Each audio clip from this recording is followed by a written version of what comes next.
మేడ్చల్ జిల్లా నాగారం మున్సిపాలిటీలో కార్మికుల సమ్మె. కార్మికులపైన అధికారుల ఒత్తిడి ఆపాలని, 8 గంటలకు డ్యూటీ కంటే ఎక్కువ పని చేస్తే ఓటీ ఇవ్వాలని డిమాండ్ చేస్తూ పలు అంశాలపైన కార్మికుల సమ్మె కొనసాగింపు చేస్తామని హెచ్చరిక. నాగారం మున్సిపాలిటీ కమిషనర్ వేధింపులే కారణమని, వారిని వెంటనే తొలగించాలని కార్మికుల డిమాండ్.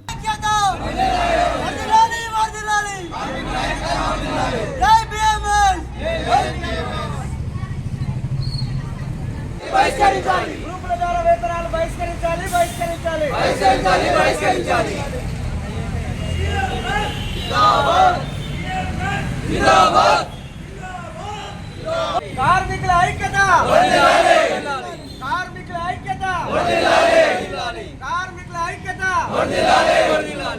కార్మికుల సమస్యలపై వెంటనే మరిన్ని అప్డేట్స్ కోసం మా ఛానల్ ని సబ్స్క్రైబ్ చేయండి.